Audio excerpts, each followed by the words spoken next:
Oh, shukran. Bismillahirrahmanirrahim. Alhamdulillahi Rabbil Alameen wa sallallahu wa sallam ala nabiyyina Muhammad wa ala alihi wa sahbihi wa sallam.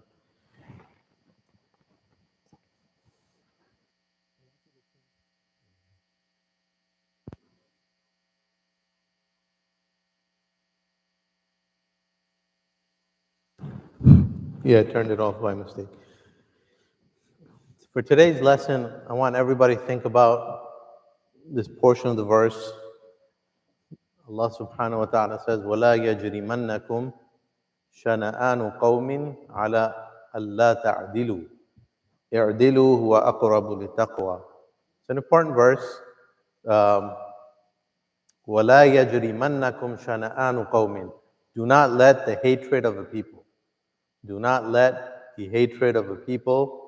وَلَا يَجْرِمَنَّكُمْ شَنَآنُ قَوْمٍ عَلَىٰ أَلَّا تَعْدِلُوا. Swerve you from acting justly. So do not let your hatred of a people swerve you from acting unjustly. اعْدِلُوا, act with justice. هُوَ أَقْرَبُ لِلتَّقْوَى. It is closer to taqwa. The beginning of the verse is يَا أَيُّهَا الَّذِينَ آمَنُوا كُونُوا قَوَّامِينَ لِلَّهِ شُهَدَاءَ بِالْقِسْطِ. Stand, O you who believe, stand for Allah and hold on to justice. And do not let the hatred of a people, your hatred of a people, make you act unjustly. So with that in mind, I want to share with you some hadith from Sahih Buhari, and then I'll tie it in with that principle. Oh, I don't know the surah. It's Surah Al-Ma'idah, Surah Al-Ma'idah. But yeah. So the first hadith I want to share with you is the hadith of Sahih al-Bukhari. Okay. So in the chapter of Al-Fitan, and I'll just read you the hadith. Finding the hadith from the books, it takes a lot of time. In the interest of time, I'll read you the hadith, I'll give you the isnad. So Kitab al-Fitan, the book of afflictions, in Bukhari towards the end, there's a chapter called The Appearance of Al-Fitan, Bab Zuhur al-Fitan. So this is a hadith, Imam al-Bukhari says, حدثنا عبيد الله ابن موسى عن الأعمش عن شقيق قال كنت مع عبد الله وأبي موسى فقال قال النبي صلى الله عليه وسلم. So that's the isnad. What is the isnad? So Imam Bukhari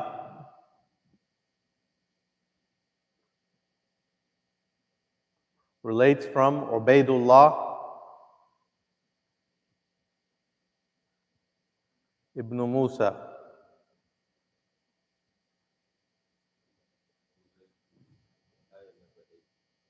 Ayah number 8, Surah Al-Ma'idah, right? Okay.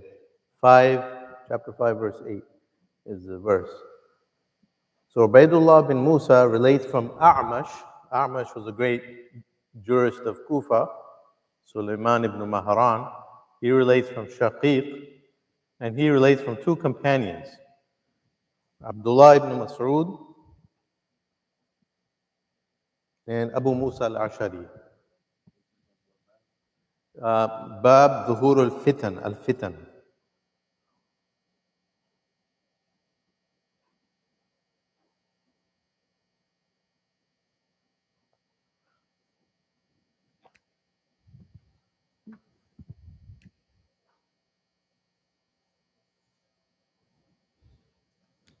So what is the hadith? The hadith, he says, I was with Abdullah ibn Mas'ud and Abu Musa al-Ashari, and both of them said that the Prophet ﷺ said, إِنَّ بَيْنَ يَدَيِ السَّاعَةِ لَأَيَّامًا يَنزِلُ فِيهَا الْجَهْلُ وَيُرْفَعُ فِيهَا الْعِلْمُ.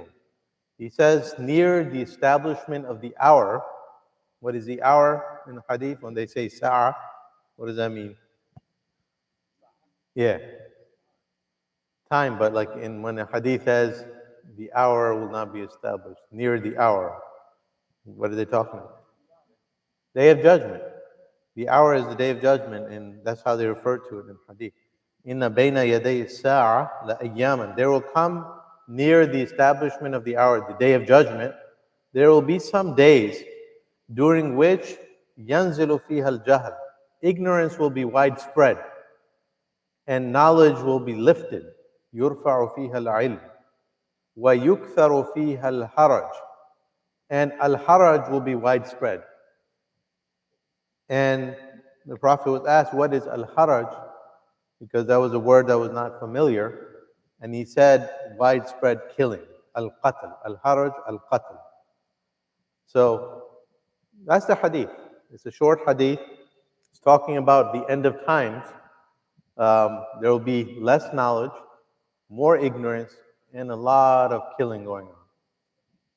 Other reports, we know that the Prophet ﷺ said, sometimes it will be a situation, people will die and get killed, and they won't know why. And the one killing them won't know why. It's just going to be widespread chaos and killing. So this is a hadith of the end of times. Just to give you an idea, the Prophet would sometimes remind us of the future, what would happen to inspire us to take advantage of the present time. So this hadith, yes.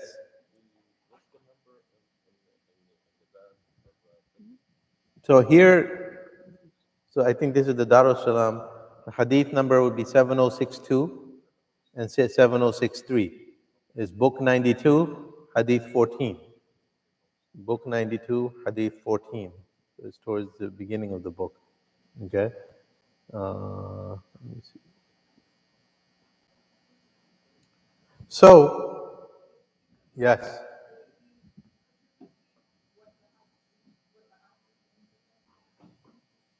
So it means that near the day of judgment, there will be ignorance, there will be very little knowledge, and there will be a lot of killing. That's all. Very simple. Simple message.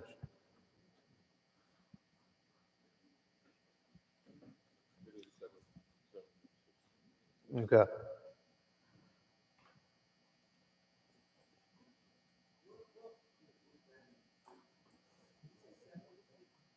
Book is 92, if you go by the numbers of Darus Salam. It's in volume 9. Well, I mean, it depends on like what, but book 92 is in book reference. Book 88 maybe. Yeah.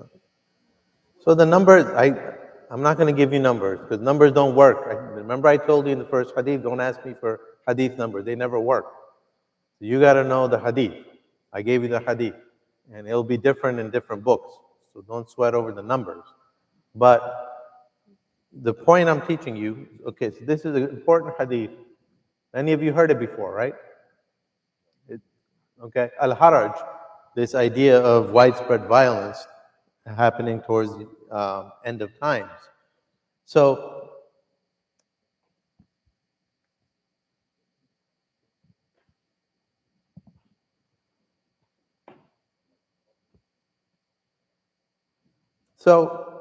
the isnad, what I want to talk about is this. So Imam Bukhari's teacher was Ubaidullah bin Musa. So who's Ubaidullah bin Musa? So that's what my point today is. Ubaidullah bin Musa was one of the teachers of Imam al-Bukhari, and he relates hadith from him. In fact, he has exactly 52 hadith from his teacher Ubaidullah in his Sahih. And Imam Muslim has about 42. So now, who is Ubaidullah? That's one of the teachers of Bukhari and that he was criticized for, because he was from the Shiite group. So I'm opening your minds here. So if you're thinking twice, if you're shocked, just think about that verse I shared with you. Right? So Ubaidullah bin Musa was described as some of them described him as a burning Shia. Like he was really fierce in his belief of Shiaism. And the Shiites, the Shia group, I mean, I'm sure everyone's familiar, they're the other great or largest sect in Islam. They believe in the Ahl al-Bayt, the family of the Prophet. And they developed a whole series of beliefs and practices and ideologies based upon that. Um, we're Ahl Sunnah, we follow the Sunnah of the Prophet, so we're called Sunnis. We're the mainstream or the larger group. But there are many individuals that belong to the other group throughout our history. So he was someone who ascribed to, in some shape or form, to Shiism. Um, it wasn't the same, probably the same as today, because this is the year 200, right? So it's very early, because all the groups evolved. Shiism evolved over time. But it was some form of Shiism. So he believed Ali had the right to be the Khalifa after the Prophet ﷺ. That's one of their main beliefs. So anyway, so the idea is here that I want you to think about is, can you take the truth from people of innovation? Yes. Yes, yes. Alhamdulillah. So can you take knowledge or truth or reports from people you might not agree with? That's a broader lesson for us, right? So 52 reports from Ubaidullah bin Musa in Sahih al-Bukhari, and he's Shia. So, so this was a big difference of opinion among scholars. Majority of people took his hadith. So Imam Yahya ibn Ma'in, he said he was trustworthy. He wasn't a liar. So you can take his report. Abu Hatim al-Razi declared him reliable. Imam Ahmad, you know how strict he was against innovation. He's dissented. He said he would criticize people who accepted his reports. So he never took anything from him. In fact, he wrote a letter to Yahya ibn Ma'in criticizing him for accepting the reports of someone like Ubaidullah. But this is a difference of opinion. But so Abu Hatim al-Razi, Yahya ibn Ma'in, Abu Dawood, Imam Muslim, Imam Buhari, all of them accepted his hadith. Not all his hadith, but they would take what they were certain was the truth. So that's the point. So this is a very important lesson for us. لا يجرمنكم شنآن قوم على ألا تعدلوا. If you disagree with the people, and the disagreements might be more than just disagreeing, they might be really severe where you might have different beliefs, and you might even be part of a different sect, like a religious sect, that is totally upon something else. That should not drive us to act unjustly. So Imam Bukhari, he was certain that these reports that he accepted of his, Ubaidullah bin Musa was not lying about. So he included them in his Sahih. So that's an important thing that we need to internalize and think about. Scholars were more flexible in the past than they are today. Muslims were more flexible with each other in the past and more fluid than they are today. Over time, there's a strictness that came in that, you're part of this group or that. All these groups developed, and they wouldn't cross boundaries. You would not learn from one another. You would not pray with one another. You would not say salam to one another. But it wasn't like that in the time of Imam Bukhari for most scholars, or the early times. And that's an important lesson I wanted to share today. So Ubaidullah bin Musa was a scholar of Kufa, and Imam Ahmad actually, when he wrote a letter to Yahya, Yahya wrote back. Imam Ahmad rebuked him for why would you take the narrations of someone like Ubaidullah who criticizes Muawiyah, a companion. And then Imam Yahya wrote back to Imam Ahmad and he said, you criticized me for taking Ubaidullah bin Musa, and you, Imam Ahmad, you take hadith from Abdul Razak al-San'ani of Yemen, a great scholar, and we know he criticized Uthman. And for me, criticizing Uthman is more serious than criticizing Muawiyah. So this just shows you like the difference of opinion that happens between scholars. And at some point in time, you all have to make a choice. Are you going to focus on the truth, and you're going to prioritize the haqq, the truth, or the groups? And there was another great scholar. He responded to this similar criticism. He said, "Look, if I start eliminating all the hadith for this reason or that reason, this person Khawarij, this person Shia, this person Qadriya, I would have very little hadith left. So that's not how knowledge works.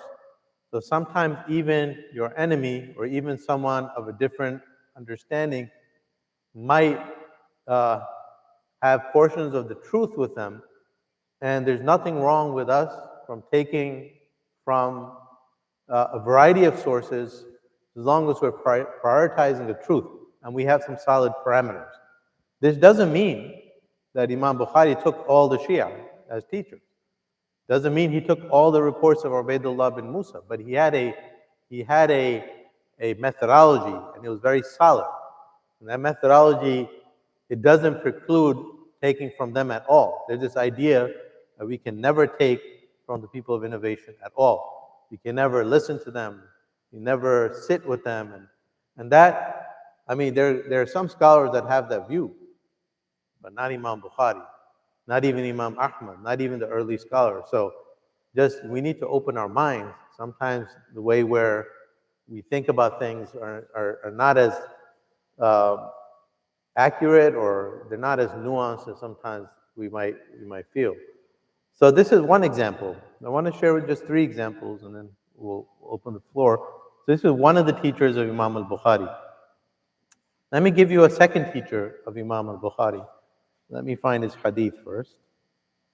Okay, this is a second hadith. Now, I don't have the numbers because I don't have it on the website, but it's Kitab al-Tawheed.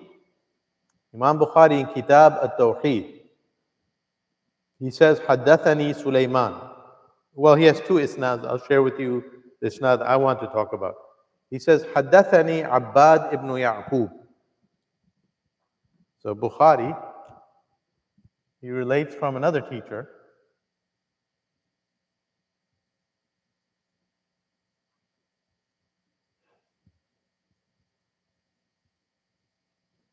Abbad ibn Ya'qub.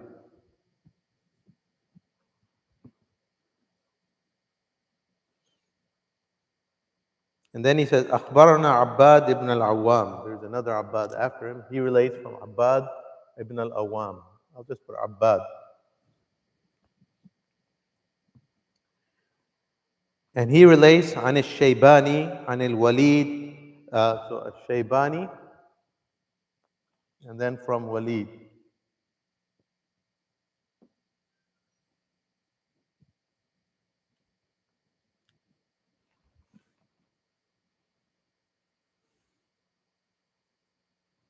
And he relates from Abu Amr al-Shaybani from Ibn Mas'ud. So one more and then Ibn Mas'ud.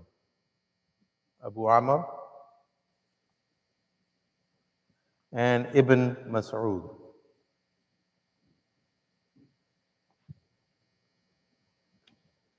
And what is the hadith? Ibn Mas'ud says, أن رجلا سأل النبي صلى الله عليه وسلم أي الأعمال أفضل.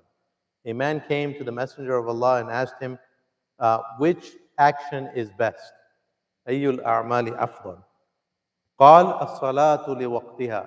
He said, prayer, salah, in its right time. وبر الوالدين. And secondly, being good to your parents. ثم الجهاد في سبيل الله. And number 3, after that, struggling and fighting in the way of Allah, jihad. So salah in the right time, being dutiful to your parents, and then jihad. So these are the 3 best deeds. Okay, that's a famous hadith. Sure, you've heard that hadith. So this is one of the isnads for that hadith. It has other isnads. So who's Abbad ibn Ya'qub? Abbad ibn Ya'qub was another Shiite. But he was worse than Ubaidullah. And Imam Bukhari has just this one hadith from him in the Sahih. Imam Muslim does not take from him. Okay? So, he was someone who was far worse than Ubaidullah. He was more staunch in his Shiism than Ubaidullah bin Musa. There's a very interesting story just to give you an idea of who he was. Who was Abbad? So, there's a story in Siyar with an isnad where Al-Qasim al-Mutarriz, he was a great student of Hadith, he says, دخلت على عباد بالكوفة. So Al-Qasim is a student, he said, I visited this teacher, Abbad in Kufa. دخلت على عباد بالكوفة وكان يمتحن الطلبة. And he used to test his students. So he said, I came upon this teacher to learn from him, and I found that he used to test his students before he taught them. So their teachers have different styles, right? Some teachers accept everyone. Anyone can come and sit in the lesson. Some of them you got to get in through referral system, or they would test you to see who you are and why you're there. So Abbad, he used to test his students. So he said, when I arrived, he asked me a question. He said, Man hafar al-bahr? He said, who dug the seas? Man hafar al-bahr? Who dug the seas, excavated the seas? And the student, Mutarriz, he said, Allah. And this teacher said, Huwa kadhalik walakin man hafarahu. He said, you're right, but that's not what I'm talking about. Who really dug the seas? So he says, you know best. And then he says, Hafarahu Ali. Ali is the one who dug the seas, the oceans, actually, the oceans. And then he said, second question, Faman ajrahu. Who makes the water run in the oceans? And he said, I said to him, Allah. He said, you're right, but who runs the ocean? That's not what I'm talking about. And then he says, he was silent. He said, Ajrahu al-Hussein. Hussein, the son of Ali, he makes the water flow in the oceans. And then this man used to be blind, right? So he asked a series of questions. And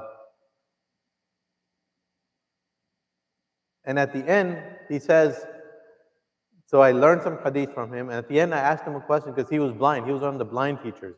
He said, I saw a sword hung on his wall in his house and a shield, sword and a shield. And this teacher is blind. And he says, Liman hadha? He said, I asked the teacher, who does this belong to? Obviously not yours because you're blind. He said, the teacher said, A'dadtuhu li'uqatila bihi ma'al mahdi. He said, I'm getting ready when the Mahdi comes.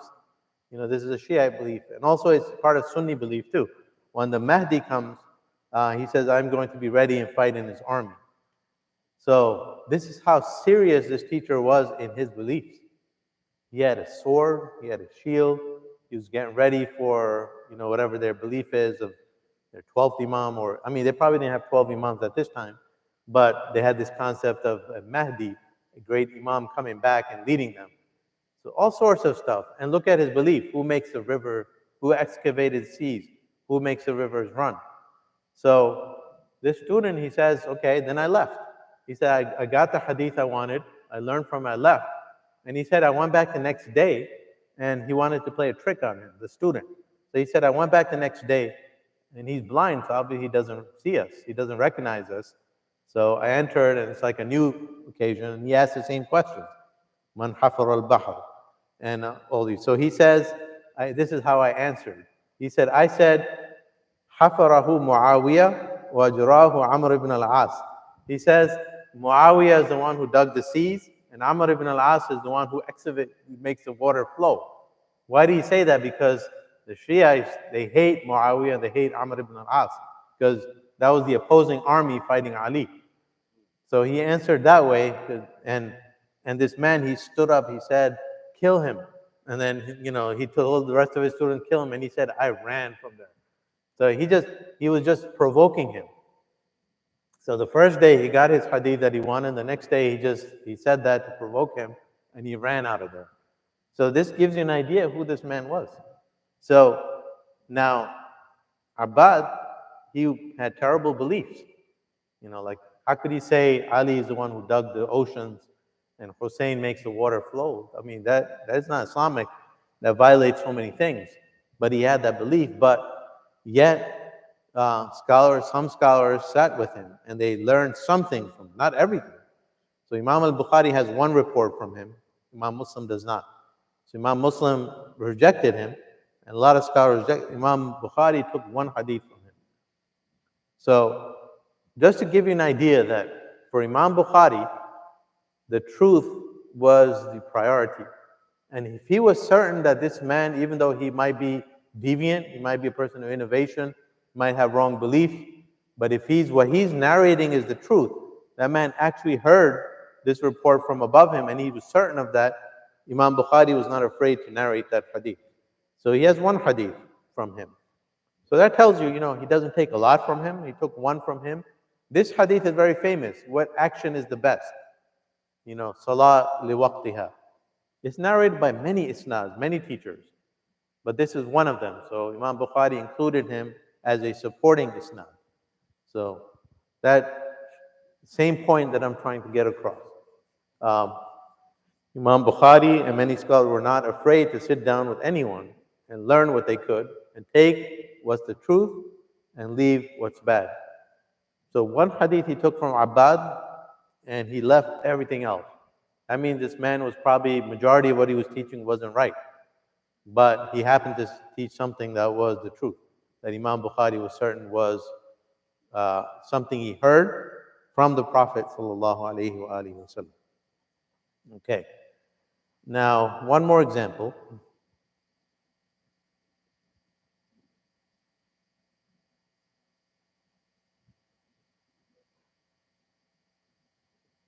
Let me see. I had his hadith. Let me see if I can find it.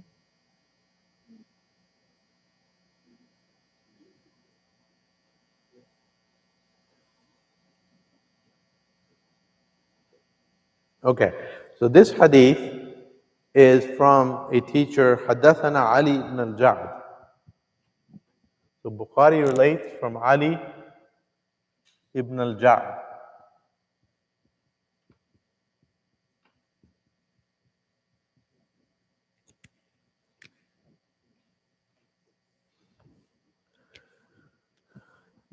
This one I don't have the chapter. Oh, actually I do. It's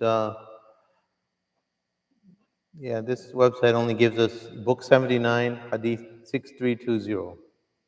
I wasn't able to pull up the exact bab and kitab. So Imam Bukhari relates, حدثنا علي بن الجعد أخبرنا شعبة عن سيار عن ثابت البناني عن أنس بن مالك. So شعبة, سيار, ثابت البناني, Anas. Okay, شعبة, great muhaddith, سيار, ثابت,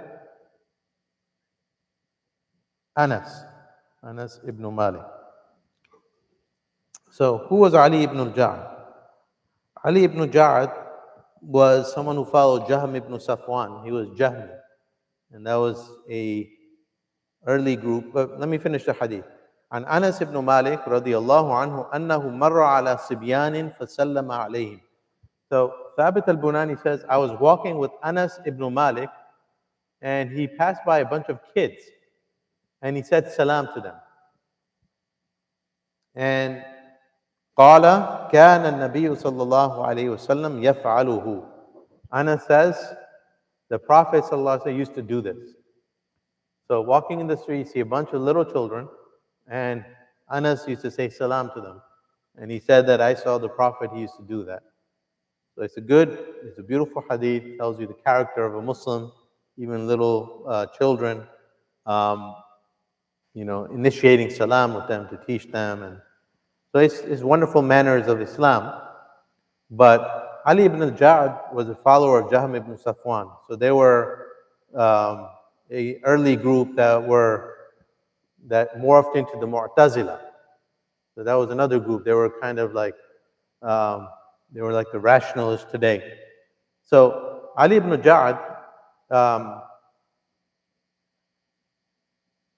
was someone that many people didn't take from. Imam Ahmad did not take from him. He forbade people from narrating from him. But Bukhari and Muslim got hundreds of hadith from him. But Muslim eventually left him and he discarded all his hadith. So Muslim learned from Ali, but he didn't include any of his hadith because of his orientation. But Bukhari kept his hadith. So he was, he was a great scholar, but he belonged to this orientation, the followers of Jahm ibn Safwan. And Imam Bukhari, he felt that he was still very solid as a scholar. He wasn't a liar. He was trustworthy. There's a story of him with Ma'mun, with the Khalifa. You know, a lot of jewelers came to his palace during the Abbasid era to sell him jewelry. And when Ma'mun, the Khalifa, came out, all these jewelers, uh, you know, they stood up. And he was a jeweler, Ali bin Ja'd.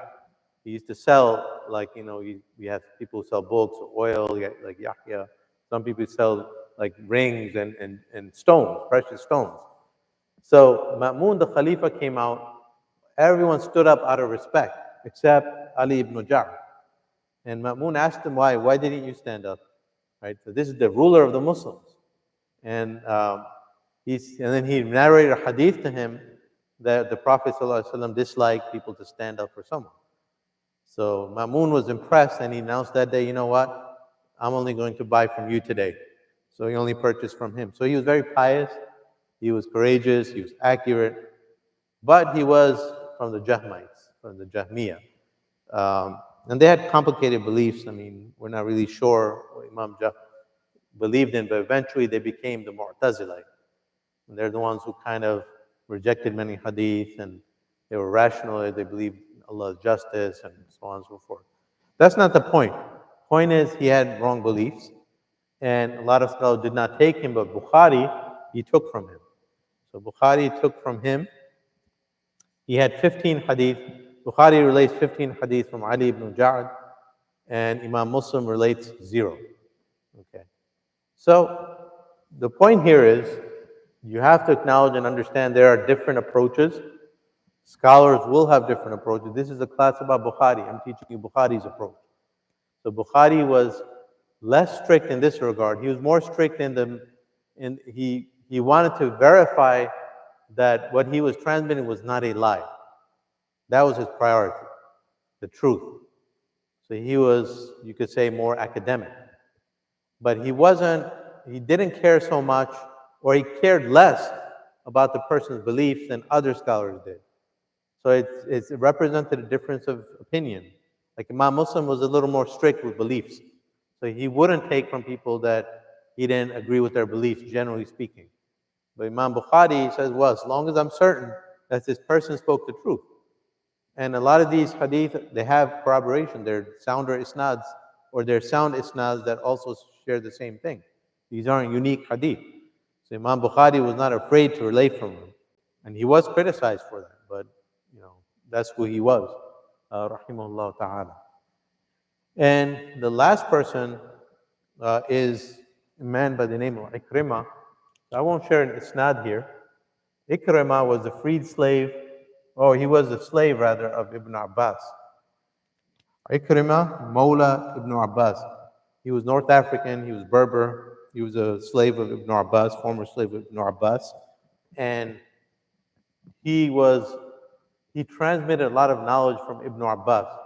In a lot of tafsir, we have reports from Ikrimah. You know, Ikrimah said this verse means this because he was a student of Ibn Abbas. He used to teach in Ibn Abbas's lifetime. And Ibn Abbas was the one who told him to sit down in Makkah and give fatwa in Makkah, teach people in Makkah. So he was very knowledgeable. So he has so many, like his opinions in tafsir are huge. He's one of the reliable students of Ibn Abbas. But what was his problem? He was from the Khawarij. So he was Khariji. Because of that, many people rejected his hadith. There's a whole controversy whether we take the hadith of Ikrimah or not. So he belonged to the Khawarij. Or he was sympathetic to. When we say belong to, it's kind of hard to say how strong they were in that, but he was sympathetic to them. He criticized many of the companions. So Imam Bukhari, for him, the Khawarij were not a big problem because what are the beliefs of the Khawarij? The Khawarij, one of their beliefs is that any major sin makes you a kafir. So any sin will make you a kafir, a major sin. And lying is a major sin. So would these people lie? They're less likely to lie if they believe lying would make them disbelievers.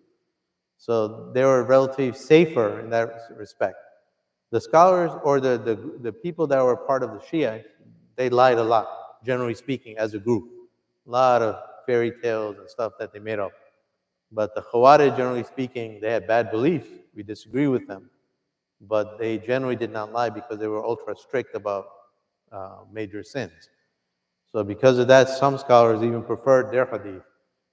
So Imam Bukhari was a dissenter. He would accept many hadith of Ikrimah. There's so many hadith in his collection. He wasn't a teacher of Bukhari. He's higher up because he's under Ibn Abbas. So he's down here. This is just an example of higher up where there could be an individual that's controversial. But Imam Bukhari, rahimahullah, took from him. So that's my lesson for today. And I'm sure you guys have plenty of questions and discussions. I welcome discussions. Let me go from the front. Yes, brother. Wa alaikum assalam. So, I guess the difference between Imam Bukhari and between Bukhari and Muslims was Bukhari, he was able to separate the message from the individual. That's a good way of putting it. Yes. Whereas, Muslim and some other scholars, they couldn't really, it was just too much of a conflict, just in regards to the individual, what they may practice or what they may believe. It was hard for them to separate. But Bukhari was able to, although I may disagree with certain things, but if what you're saying is the truth, then I'm able to separate that because the truth is the truth no matter where it comes from or who it comes from. Yeah. So it's different approaches. As student, you tend to develop your own approach over time, but it's healthy to try to understand when you're taking a class, understand whoever you're learning from, where they're coming from. You are free to disagree eventually, but so Imam Muslim, Imam Ahmad, Imam Muslim, and some of these other scholars, for them, if someone had questionable beliefs, they're like, we don't need you. That's kind of their approach. They were more careful, you can say, or they had more I don't know what the word is, but Imam Bukhari, like he said, he was more bold. He was able to discern the message from the messenger, like how you put that. And when he was certain that this is the truth, he would put it in his book. And even if it came from a source that is questionable. But he verified it. He did his diligence. He did his scrutiny. He investigated. He verified. And when he was certain, he included that. So don't get the message that Imam Bukhari took from everyone. No. Imam Bukhari, how many teachers did he have? He had 1,030 teachers. 1,080 teachers. Imam Bukhari had 1,080 teachers. But how many of his teachers are in the Sahih? Anyone know the number? Okay, but all of the Sahih. Like his whole Sahih Bukhari, how many teachers does he relate from? He has a total of 1,080 teachers. So about 1,000. Does he have hadith from all of them? Do you think he has hadith from every one of his teachers in the Sahih? No. So how many does he have? Does he relate from 700 of them? 50% of them? Okay, so he has 321 teachers that he relates from in the Sahih out of 1,080. So someone take out the calculator and give me what the percentage is. 321 divided by 1080. That's a brother. So what's the point here? That's an important number. It tells you Imam Bukhari was careful. It's not that he took from everyone. That's not the message you should be getting. But he did his diligence. He scrutinized. And when he was certain, he took only from the best. And he didn't take from everyone. But those best included sometimes people from that other people would not take from. So 321. Yeah. So what's that percentage? 25%. So it's 1/4. He only took from 25% of his teachers. He learned from them, but to put it in his book and teach the ummah. So that's an important number. Actually, I should write that down. That's a very important number.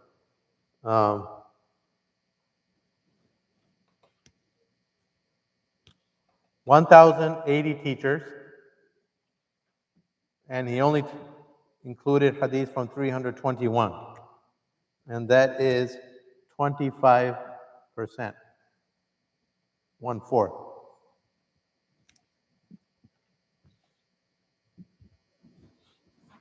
What can you take home from that? Give me some lessons from just this number. Just pause. Everything I told you, pause.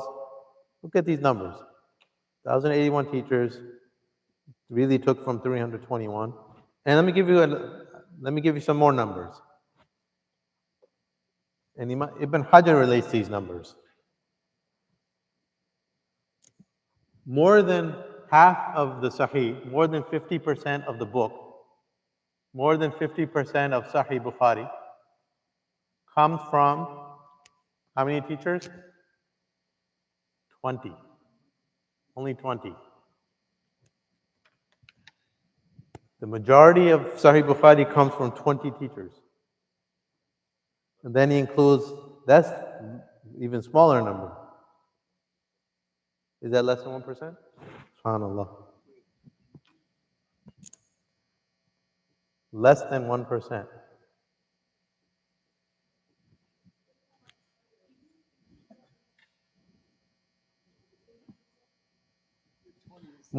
Greater than 50%. Like more than 50% of his book comes from 20 teachers.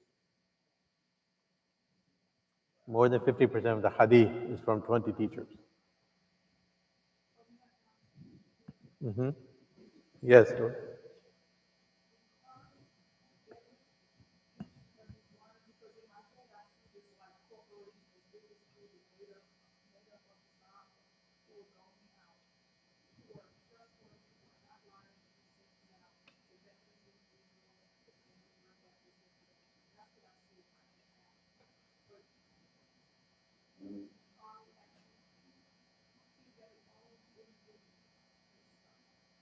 Yeah, because of course that 1,080 means that it's 1,080 people he sat with and learned from.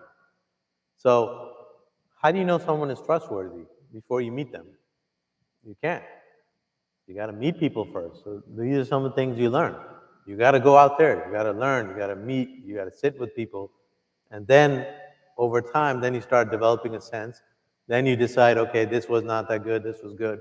This was accurate. This wasn't. This person taught me well. This person did not. So that's the lesson here.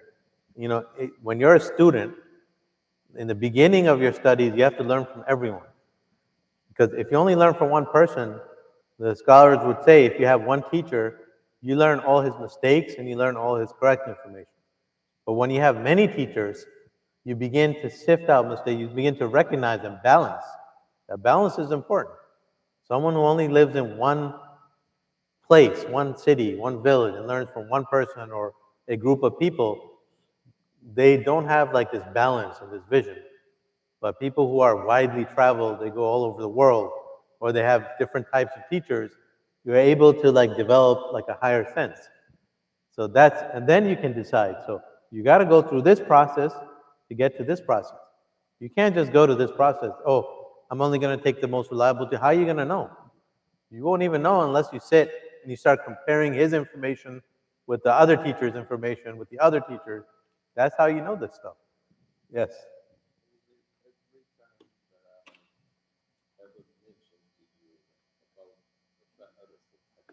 Mm-hmm. Always stressed to me that that's not as important for me right now because of the vast amount of information that is available. Mm-hmm. My question to you succinctly is, what about Al-Rijal? In terms of, because these people, I could never know them without going to that, but yet that's an area of specialization that I'm really not interested in. Mm-hmm. I just want to know the people. What's your opinion on that? Just like the names, you want to know like I their. want to know who they are and what role they play. I like. That's what Rijal is, though. Yeah. Yeah. Well, I'm asking you, should I spend my time in buying the books of Al-Rijal, or should I just wait for like the specialist to tell me, oh no, he's this, he's that, which will take me much longer to not, like the grammar. remember, I never knew that. Mm-hmm. And I have never heard anybody else say that. Mm-hmm. Mike, what's your opinion about the buying of Rijal and learning from that? I can't get into personal, like, I mean, your journey, and only you can make that decision. But um, I guess part of like what you need to realize is, I think all of us need to realize this work has been done already. It's not fully completed. No science is closed. It's ongoing, but primarily it's done. I think for me personally, I would love to invest my time in what Bukhari did and Muslim did, study their reports, and then use them as a springboard to learn Rijal, then going from scratch, going through all the Rijal, and then coming up with our opinions, because that's what they did. We have to recognize, we have to build upon their scholarship. So Imam al-Bukhari, so Rijal is huge, right? But it's not that huge. Total number of teachers of Bukhari are 1,080, but we're not even looking at them. We're looking at 321. 321 is manageable. But even 321 is kind of hard. Is it hard to learn 20 biographies? More than 50% of the Sahih is from 20 teachers of Bukhari. That's easy. You could do that in like, a couple of weeks, like learn about each one, know the pertinent. So, I mean, I have a list of the 20 teachers I'll share with you eventually. But these 20 people, because Imam Bukhari did the sifting, so now if you start with this, these are the 20 most reliable teachers of Imam Bukhari, the ones that he took the most from. That tells you something.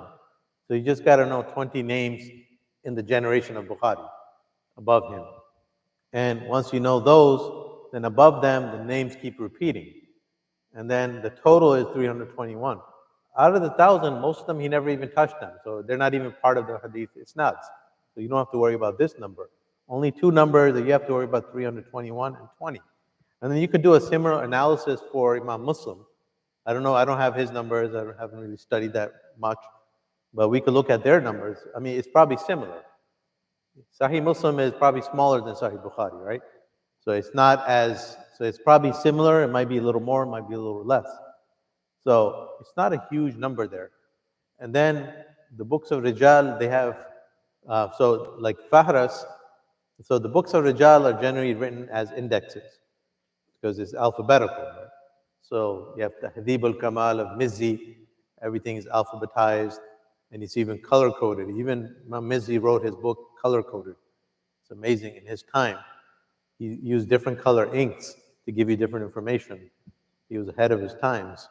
But now, I mean, they publish them in black and white, so we lost what he did, but it should be reproduced. So you can have like a reference of Rijal, but honestly, I mean, it's all available online. I mean, I don't know. Why would you? I mean, I don't have the book space. Maybe you have a huge house, not like mine, and you have unlimited shelf space. I got so many books, I got to get rid of them. I don't have space. But my living room, wall to wall, and I got no other space. I live in a small house. So the Rijal works are massive. So like, and it's just something you're gonna look up a name here and there. So I think it's better to just have that as a reference, know how to access it, and just study the hadith. That's much more. Me personally. Yes, brother.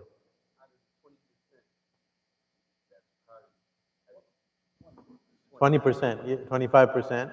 Mm-hmm. Oh, 20, these, yeah.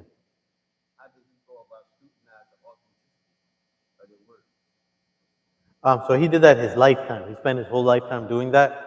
And then the product is his Sahih Bukhari. So he gave you the end product. But he spent his lifetime studying them and analyzing them and discussing with other scholars. His discussions are available, going back and forth. A lot of his comments are available in other books. And in the Tirmidhi, a lot of the comments of Bukhari are in Sunan al-Tirmidhi, another book of Hadith. Because Tirmidhi was a student of Bukhari. Yeah. Mhm.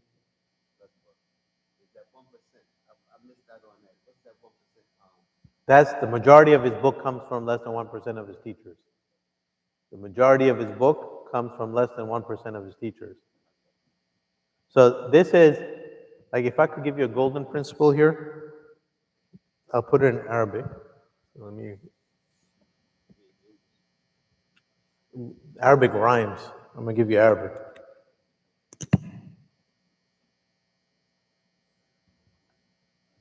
قمش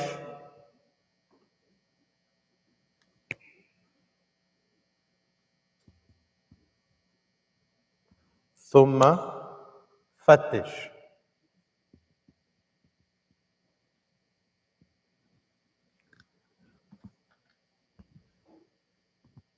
It's something I heard many years ago when I first studied Hadith. It just stuck with me. Scholar, this is a golden principle for students. قمش ثم فتش. قمش means collect everything, then scrutinize later.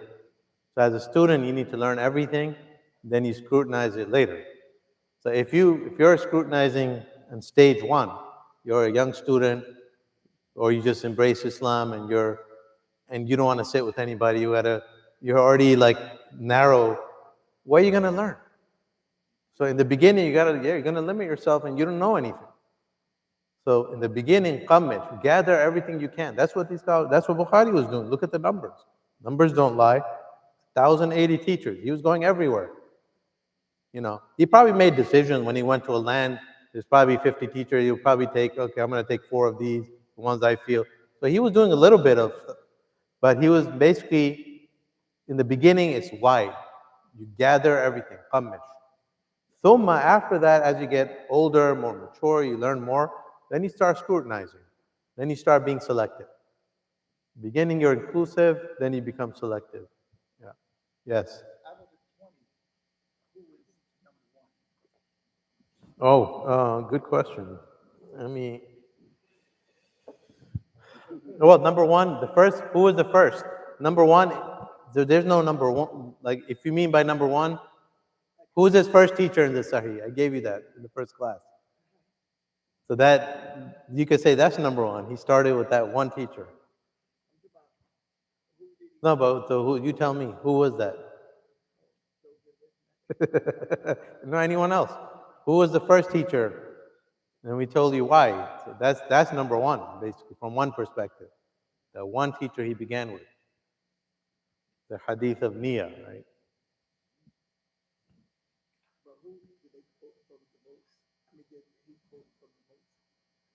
I'm going to do a class on that. I'll give. So his 20 teachers. Don't write these down. I'm just going to read them to you. Musaddad, Abdullah bin Yusuf al-Tinnisi, Qutayba, Ali ibn al-Madini, Habul Yameen, Musa ibn Ismail, Yahya ibn Bukair, Muhammad ibn Bashar, Adam ibn Iyas, Ismail ibn Abu Wais, Abdullah ibn Muhammad al-Musnadi, Abu Nu'aym, Sulaiman ibn Harb, Ka'nabi, Hisham ibn Abdul Malik, Abdul Aziz ibn Abdullah, and then Abdan, Ishaq ibn Rahaway, Muhammad ibn al-Muthanna, and number 20, Muhammad ibn Salam. These are 20 names. But I'm going to give you a class on those, like how many hadith, I don't have the stats for you today. But the first teacher was Humaydi. He's not one of these 20, but he's part of the 321. But he began with him because he's from Quraysh. And the book, remember I said that he wanted to start with a teacher from Quraysh. That's just his personal preference. Yeah.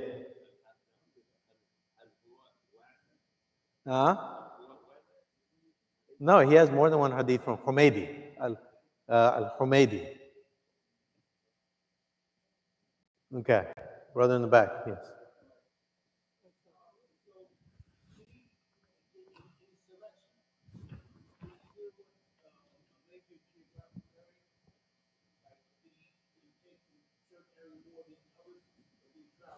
He traveled widely. So there's maps of Bukhari. So there's no way he could get to his level if he stayed in one place. Imam Malik stayed in one place, in Medina, right? So he got a great book, Muwatta, but it didn't reach the level of the Sahih because he never traveled.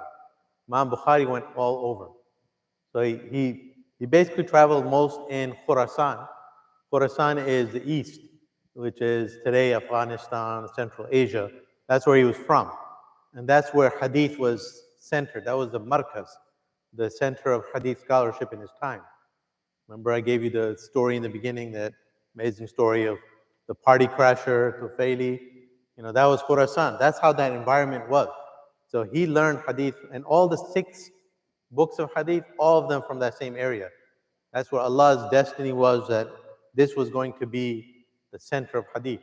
So he learned most from there, and then he started moving beyond, travel to Baghdad and all over, Mecca and Medina and so on. Huh? Khorasan is, today it would be Uzbekistan, Turkmenistan, parts of Turkey, Afghanistan, maybe parts of Pakistan, the north perhaps, but probably not. That's more like south. So it's where Bukhari was from. Bukhara is in Uzbekistan. So all the stands, there's the countries that end with stan.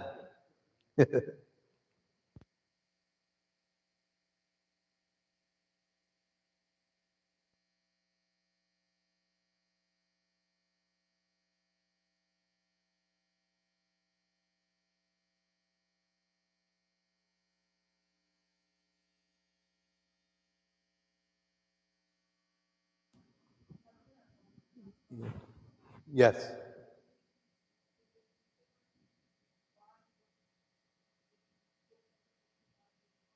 Hmm.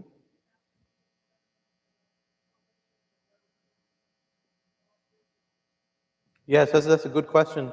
Anytime you buy any book, you have to be concerned about the publication, the editions, the quality, because not all of them are good quality. A lot of them will have mistakes. So you have to know what the best editions are. So whenever we buy books in Arabic, there's a discussion among scholars, what's the best edition of this book? What's the best publication of that book? The same thing with in English. In English, you don't have a lot of choices because it's only been translated once, Darus Salam. But, maybe Abu Amir, the bookseller, could tell you the good editions. But not tampering, but perhaps additions, and that happens in all books of hadith, or publications, because people make decisions about certain things. Are we going to include the isnad?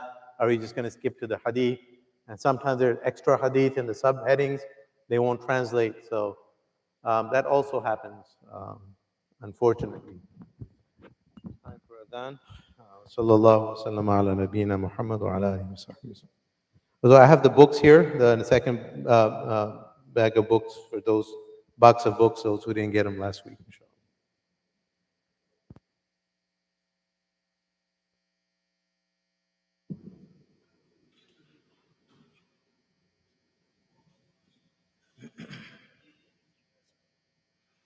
الله أكبر الله أكبر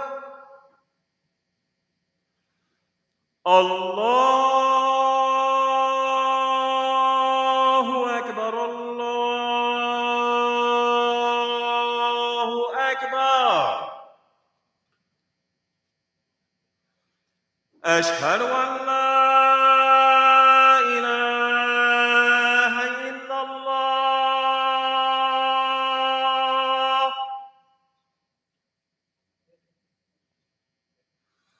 أشهد أن لا إله إلا الله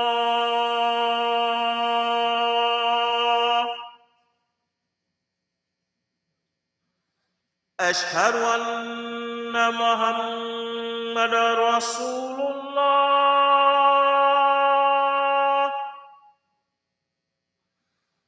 أشهد أن محمد رسول الله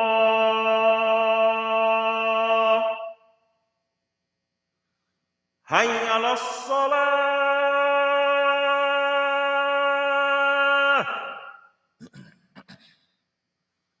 حي على الصلاة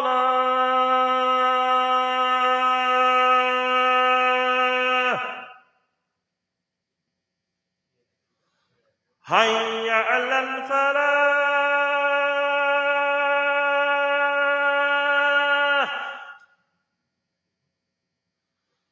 حي على الفلاح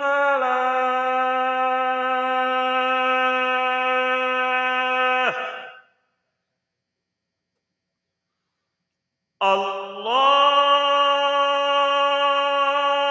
أكبر الله أكبر لا